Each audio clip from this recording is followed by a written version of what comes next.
On connaît bien, peut-être de mieux en mieux, la guerre entre cyclistes et automobilistes. L'organisation actuelle de nos villes est de façon générale héritée de l'emballement d'après-guerre pour les voitures. Or, aujourd'hui, celles-ci ne sont plus les seules à circuler au centre-ville. Piétons, vélos, trams et bus se disputent un espace aussi précieux que limité. Pour mieux faire face aux enjeux d'aujourd'hui, penchons-nous sur ceux d'hier. Car les teams, comme les appellent les professionnels, les transports individuels motorisés, n'ont de loin pas toujours été rois. Depuis plus de 2 siècles, les villes et leurs alentours se transforment en fonction de la mobilité. Avant l'industrialisation, les villes sont entourées par des villages les fournissant en denrées alimentaires. Les gens habitent là où ils travaillent. En ville, on se déplace à pied, à cheval ou en calèche. Avec la révolution industrielle, les villes croissent rapidement, mais pas assez pour fournir suffisamment de main-d'œuvre aux nouvelles entreprises. Les travailleurs s'installent donc en périphérie et le trafic pendulaire apparaît, entraînant de nouveaux moyens de transport. Le tram dès les années 1860, puis le vélo, le bus et le rail. Dans les centres urbains, tout ce monde se déplaçant plus ou moins à la même vitesse, la chaussée est partagée en trafic mixte. À la fin de la Seconde Guerre mondiale, l'automobile démocratisée détrône à la fois le rail, le tram et le vélo pour les trajets de longues comme de courtes distances. Les gares et les centres historiques perdent en importance au profit des centres commerciaux de périphérie plus accessibles en automobile. Chacun veut désormais sa maison à la campagne et l'exode fait chuter la population urbaine jusque dans les années 2000. Les autoroutes se développent et les villes sont réaménagées pour les voitures. Dès les années 70, l'émergence d'une conscience écologique entame un nouveau tournant. Les projets de développement du trafic routier échouent en votation et les transports publics recommencent à se développer. Les centres historiques, à nouveau pensés pour l'habitat et les activités commerciales, se repeuplent dès 2005.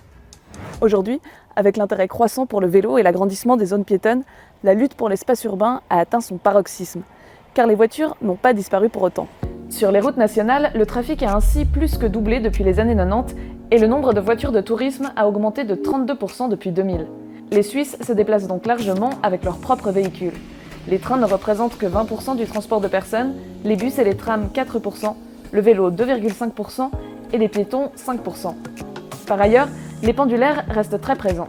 Ils étaient 3,5 millions en 2020 à faire en moyenne une demi-heure de trajet pour se rendre au travail, et plus de la moitié d'entre eux en voiture. La mobilité est par ailleurs responsable de 33% de la consommation d'énergie et émet 39% du CO2 du pays. On voit un attachement beaucoup plus fort à la voiture dans les milieux populaires. Alors c'est aussi pour des raisons extrêmement pratiques, c'est-à-dire que les emplois d'ouvriers sont souvent situés à l'extérieur des centres, dans des zones industrielles. Je crois que les politiques actuelles essayent de renverser la vapeur. Mais bon, tout le problème qu'on a, je pense qu'il ne faut pas le sous-estimer, c'est que les villes ont été planifiées pendant 50 ans à l'échelle de l'automobile et pas à l'échelle du piéton. Ça demande un énorme travail pour les transformer. Et donc ça a un coût aussi qui est gigantesque. C'est avec tout cela en tête que les urbanistes d'aujourd'hui doivent penser les nouveaux quartiers. Nous sommes ici à Belle-Terre, dans le canton de Genève. Ici, la voiture se fait discrète. Elle est stationnée en sous-sol.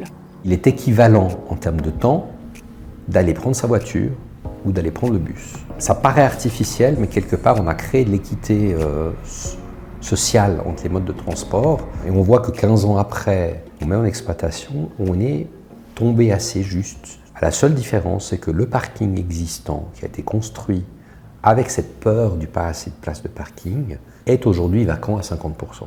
Genève n'est pas la seule à imaginer de nouveaux écoquartiers. Ici, aux Plaines du Loup à Lausanne, les premiers habitants sont arrivés cet été. Ils devraient être 11 000 d'ici 2030. Intimement lié au développement des transports publics, le quartier sera relié à la ville par le futur métro M3, prévu pour 2031. Notons au passage d'ailleurs que Lausanne est la seule ville de Suisse à disposer d'un réseau de métro.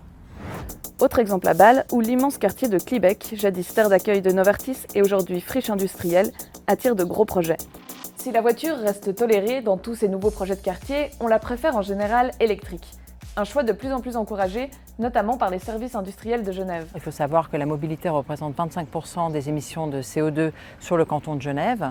Donc l'objectif du plan climat cantonal est de vraiment augmenter l'électromobilité. Donc un objectif d'augmentation de 40% des véhicules électriques sur le canton de Genève d'ici 2030 et passer à 100% d'ici 2050.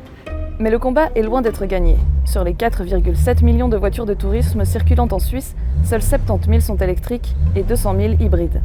Et puis, 21e siècle oblige, les innovations technologiques pourraient bien changer une fois encore la structure des villes. Si le véhicule autonome, il est individuel, alors je ne pense pas qu'il va résoudre beaucoup de problèmes. Il va plutôt en créer parce qu'une voiture individuelle, elle pourra se déplacer sans personne dedans. Donc si au contraire, il est pensé comme le taxi du futur, on peut avoir des gains en matière de baisse de trafic qui sont extrêmement importants. Donc ce n'est pas la technologie en tant que telle, de l'autonomie qui va nous permettre de résoudre des problèmes, c'est qu'est-ce qu'on en fait, au service de quoi on la met économiquement et politiquement.